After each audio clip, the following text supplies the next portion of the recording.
Brothers and sisters in Islam, inshallah, wrap it down with this final story. There was a young girl in Sri Lanka, young Anisa, who was only 5 years old. And we were trying to gather some money for her, for a treatment. And there are many like her. They brought us some photos of her. Young Anisa, she was born with her large intestine outside of her body. He was outside. And this young girl, Anisa, grew up, she looks healthy, you know, she plays and everything, but her internal organs are outside, and part of her liver is also outside of her body. And she's trying to get treatment, but in India, they couldn't, and they sort of had like a little net over it sort of thing. Subhanallah, the Royal Children's Hospital here wanted to sort of bring her down and give her this treatment. But she passed away before she could come. Young Anisa, 5 years old. Her parents obviously felt grief.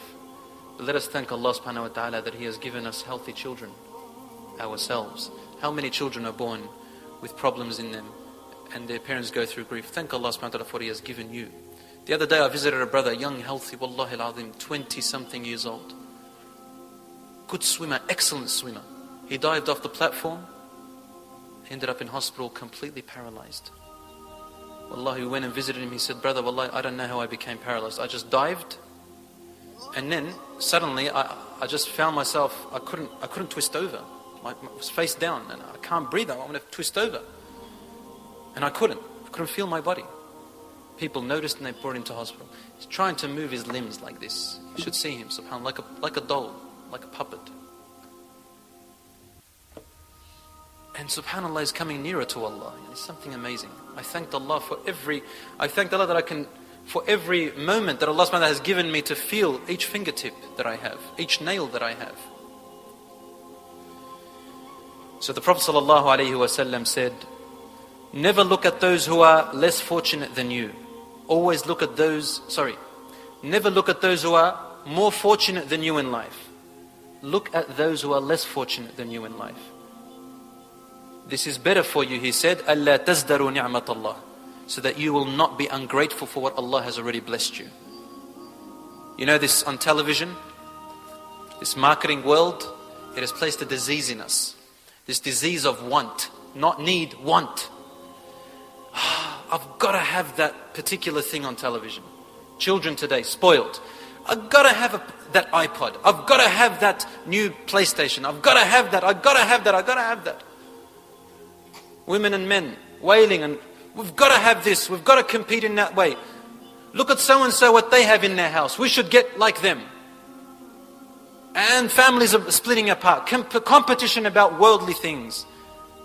And they forget that there are people who are deprived of being able to even drink water in their day, who don't know whether they're going to survive till the next day, such as the tsunami in Indonesia. When I visited those orphans, wallahi, I cried night and day, drinking from filthy water.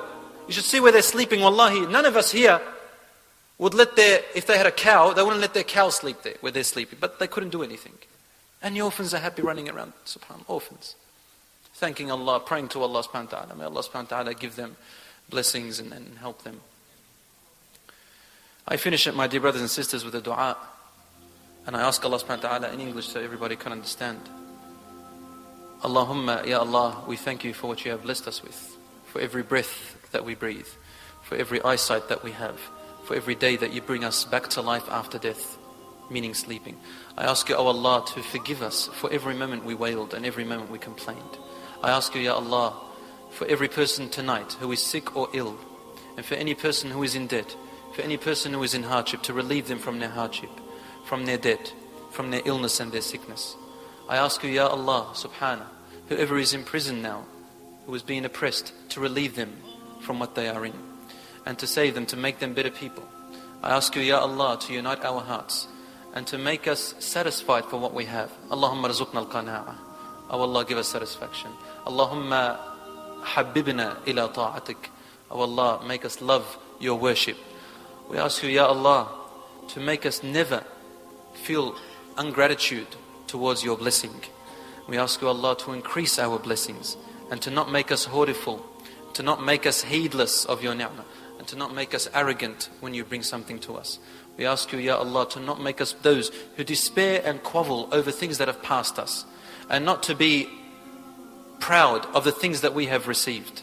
We ask you, Ya Allah, to make us generous, and to let us drink from the hands of the Prophet ﷺ on the Day of Judgment, and to unite us with those who donate from their wealth night and day, to make us one of those who are generous, to make us one of those who are thankful, to make us one of those who will be among those who will enter paradise without hisab or adhab, Ya Rabbil Alameen.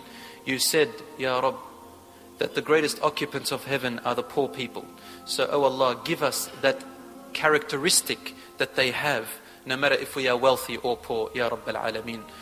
أقول قولي هذا وأستغفر الله لي ولكم فاستغفروه هذا وصلى الله وسلم على نبينا محمد وعلى آله وصحبه أجمعين والسلام عليكم ورحمة الله وبركاته.